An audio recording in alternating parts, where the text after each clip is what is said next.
If you are looking to create an incredible resume that'll get you your first job or that job that you really want to change to, then this video is for you. It took me 4 years after leaving high school to research and to work out this resume structure that works for getting jobs. To make an excellent resume, in this video we're going to cover the basics on what to include, tips for formatting, how to tailor your resume, common mistakes to avoid, and a bonus tip if you stick around to the end on how to make your resume even better, and also the way that you can access the free template that I'll show throughout this video. Now, before we jump into the basics on what to include in your resume, you need to understand why a resume is important. And a resume is arguably the most important part of finding a new job, because you can view it like a personalized ad that you're showing to, potential employers or potential new boss on why you're the perfect fit for the particular role or job that you're applying for. And so making sure that it's top quality and has all the good things about you on why you're a great fit for the business is really important. Now, if you don't have that much of experience and you're a little bit worried about that, you just got to use what you have. But we'll get to that in a second. Now, for the basics, this is what every resume needs to have. First of all, it's your contact information. Your name, your mobile number and email address, your address, where you live, which suburb you're in. Information like this is key and needs to be at the top of the resume. The next thing every resume needs is a summary. A short couple sentences just below your contact information at the top of the resume, which tells the employer or the hiring manager just a little about you, your interests, maybe a bit of previous experience, but don't make it too long, keep it short and to the point.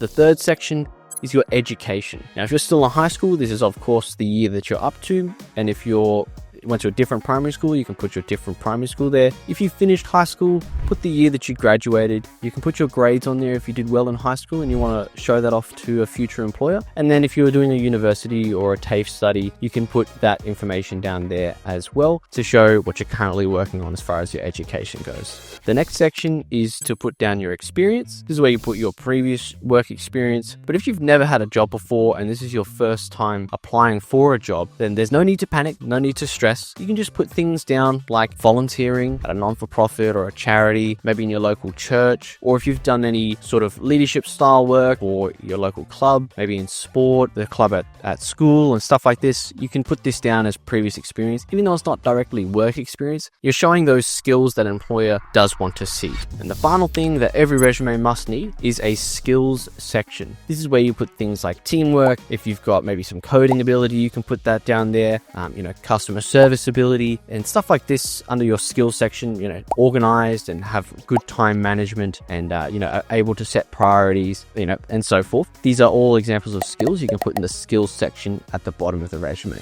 Next, we'll talk about tips for formatting. It's really important that you keep your resume simple and professional. And so to do that, the first tip is to just keep it to one page. You might be at one page anyway, if this is especially your first job, but as the years go by and you gain more experience and you have more and more jobs, always stick to one page as a rule of thumb. There's no real need to be having it longer than one page. No one really wants to be reading this. And in my experience, one page has done the job perfectly. The next tip for formatting is to use a simple font. Something like Arial is just fine. And when it comes to sizing, between size 10 and size 12, I personally prefer size 11 and find that is sort of the industry standard among professionals. But if you want a bit bigger of a font, you can do size 12. But no less than 10. Otherwise, the text is simply just too small. The next formatting tip is use bullet points. Under particular sections, you can use bullet points to highlight key skills or key experience in a particular job or the qualities that you have. It just makes the resume easier to read and easier on the eyes to look at as well. And the final, but arguably the most important formatting tip, always save your resume as a PDF document before you send it to a potential employer or a hiring manager. Because if you have a Word document or a Google document and you go ahead and send that through, depending on the device that you open up that Word document or Google document, the formatting can look different. And maybe it looked like one page on your computer, your resume, but then they open it up and it's maybe 1 and a bit pages long and the spacing is all weird. And so the easiest way to avoid this is simply export it as a PDF so that what you're seeing is also what your potential new boss will see as well for your resume. Next, we'll talk about how to tailor your resume. It's really important that your resume doesn't come across as cookie cutter or copy paste. If you can provide some sort of customization throughout your resume to show that you put effort in, the language and the information you've written down aligns with the job description of where you're looking to hire, then this goes really, really well when your hiring manager or the new employer reads through your resume. They can tell and see that you've put effort in. Now, if you're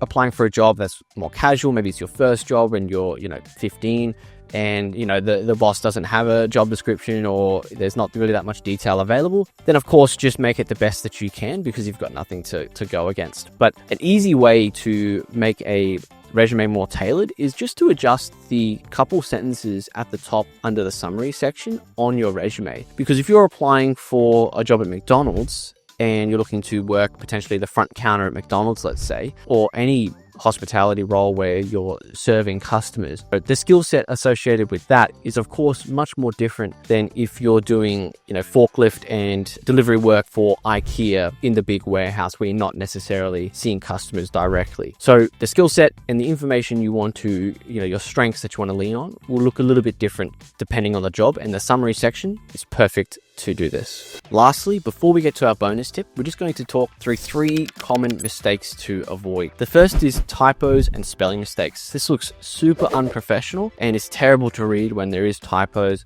As the employer or the manager, they're just going to get frustrated and it's just not a good look. So avoid these the best you can. Have someone who's good at English read over it, or put it through ChatGPT or an AI that can also be helpful these days to be able to proofread your resume. The next one is don't make it too long. Keep it short and sweet and to the point. Like I said at the start of the video, we want to keep it to 1 page maximum, but it can always be a little bit less if you don't have the full amount of experience to justify a full page. Don't just add things for the sake of adding things. And the final thing is lying. Don't lie on your resume. The hiring manager is going to notice. When they ask questions in the interview, which I'll make a video on soon, the hiring manager will talk to your resume and ask you questions about your resume. They'll say, oh, I can see you played, this sport when you were 14. Now tell me about that experience. Okay, you were the team captain. How did you find being the team captain? What was the biggest thing that you were able to do to motivate the team, let's say? And if you've just lied on your resume and you weren't really the team captain or you didn't really play that sport, it'll come out. The lie will be exposed. And again, no one wants to hire someone who is not honest. And so honesty is key, and only put truthful information on your resume. Now to the bonus tip that I promised at the start of the video. The final thing, which is like the cherry on top for your resume, at the very end of your resume, you can put a hobbies and interest section. This is where you can put down a more sort of personal touch when it comes to things that you're interested in. Maybe it's a particular sport, maybe you love photography, maybe you enjoy exercising or traveling or whatever it might be. Just put it down there at the bottom in your interest section, and you'll probably find that in the interview, the hiring manager or the new employer or the boss will ask you about those, and you'll get a chance to talk to your passion and really get to show a little bit more about who you are to your potential new employer. Now that's the structure on how to build an incredible resume. And if you're looking to steal my homework, I've actually provided a template of incredible resume, the same structure that we went through in this video, in the first link in the description. So be sure to go down there and click on that and grab your free resume template to put your personal information in there and use that to get your new job. And if you like this video, be sure to subscribe so you don't miss my next video.